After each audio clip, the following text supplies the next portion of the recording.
Welcome back to VMSports Cast, where we're going to recap Week 1 of the high school football season. I'm Eladio Jaimes. I'm Armando Garza. We're going to take a look at our game of the week this week between PI and Raymondville. Raymondville head coach Alex Al was going for win 200 in his career. He came up short.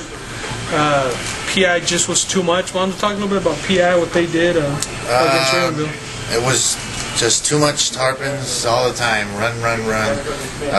Raymondville wasn't able to stop PI's ground game, and obviously that kept the clock moving, kept Raymondville off the field, and you get your end result, what you got.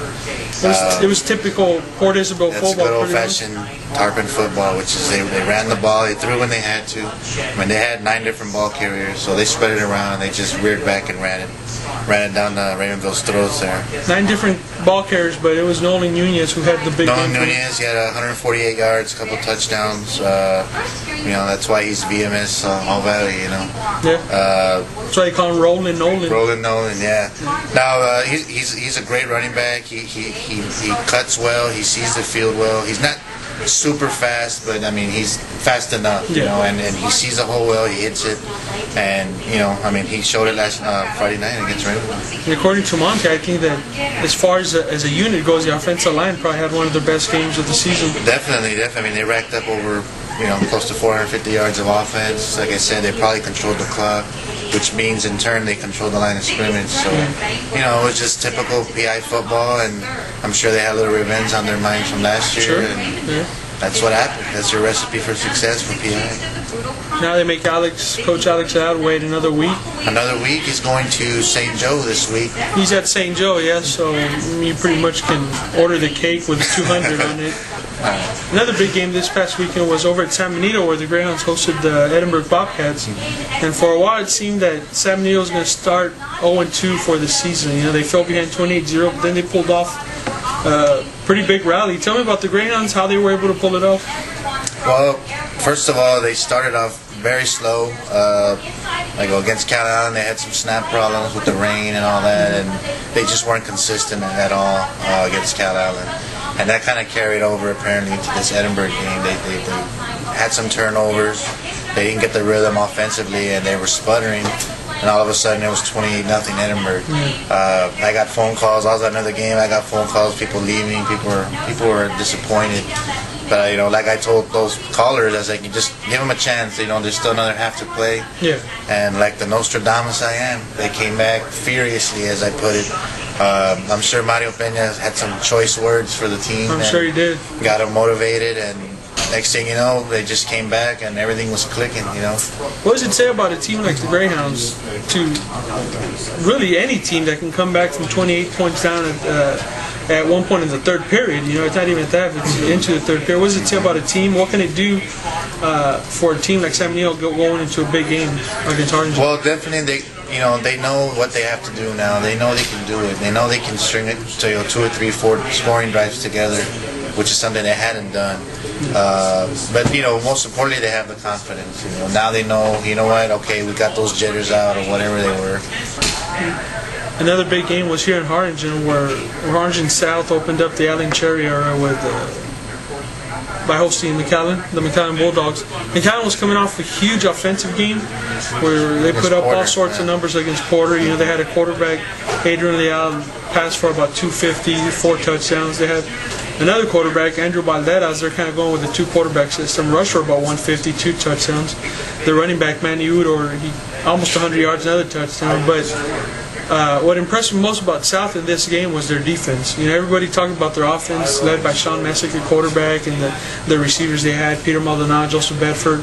And they showed up and did their thing. I'll get to that later, but South won this game because of their defense. They showed up, and they were going to make sure that McAllen wasn't going to do anything against them, and they got to them early on. They kind of exposed them for the inexperience they have. That's probably one of the knocks on McAllen, was that this year they're going to have some inexperience. They're young. They're a young team, and they had that big game against Porter. It kind of built some confidence, but a seasoned veteran team like South on both offense and defense is not going to roll over like Porter did. They're gonna put up a fight. They did, and they were able. I think they held them to 91 yards. yards in the first half, which was huge, because not necessarily a backbreaker, but at the same time, it puts McAllen in catch-up mode from the start, and that defense deserves all the credit for that win. Another surprise was Philip Rouget, the running back. The kid's a junior, and he's the speedy type back, but he's tough. He'll go up the middle if they need him to, and he had over 180 yards, a couple of touchdowns too. So overall, South racked up about 450 yards of offense, almost right down the middle, pass and rush.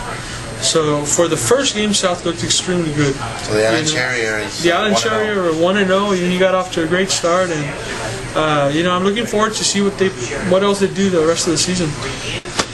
We want to get to some of the standout performers from last week, and one guy I wanted to mention was Oscar Perez from Hidalgo. He had over 400 yards of offense, 6 touchdowns. I mean, the guy's putting up some big stats, in that George Pena quarterback offense. So he's definitely somebody I wanted to mention. I know you had a couple as well. Yeah, another guy was Alex Trevino, Mercedes. Definitely. 74 yards on 7 carries, but he had 4 touchdowns. So a big reason that Mercedes was able to pull off that win too. Sure. Another guy I wanted to talk about was Andrew Alvarado at Wesco East. 257 yards, 4 touchdowns on 22 carries. It came just in time to get Wesco East that first win of the year. Wesco East coming off the season opening loss to Rio Hondo, and it seemed like they'd be in for another long season. But who knows? Maybe there's a sign of things to come. They moved the ball really well on the ground. Led by Alvarado. Maybe this is a new Wesco East. Who knows? Another game we got to touch on that we haven't is that Wesco versus EE over at the Black Hole. We could go on and on for hours about that game. But wish I was there. Sure. I mean, the big points are obviously Mishak Rivas, our player of the week for this week. 223 yards, 4 touchdowns on 22 carries. Again, similar to Andrew Alvarado, both from Wesco, but this guy did in the big game, and Mishak's always come up in big games for Wesco. He knew that he's a senior. He, not in a bad way, but Wesco kind of been tired of hearing about records or record streak. As most of EE's opponents, they want to be the one to kind of end it, to end it. Wesco has the team. Wesco had that special player in Mishak to be able to do something like this, and they did it. Yeah. Another thing I wanted to touch on was Coach Joe Solis. He went for it for the win at the end of the game instead of the tie. And I'm sure you'll agree with me that took a lot of guts, and he's only going to earn the respect of his peers for doing something like that. They had missed a kick apparently earlier in the quarter, and you got to give props to Joe Solis for going for it. And after the game, he even said, "I'd do it again." Yeah, he said, "I'd do it again." He didn't get to where he's at by not taking chances. I saw him play against Porter, and when Porter had that big season, and Porter went up 14-0, but Joe Solis went in there with a game plan, and he stuck to it. And it was a game plan it was kind of devised when you're in the lead. It was just a clock management run game plan, but he never got away from it. He never panicked. He took a chance with it. He stuck with it, and it paid off at the end. He won. That was his first district title of 4 straight. They're going for 5 this year.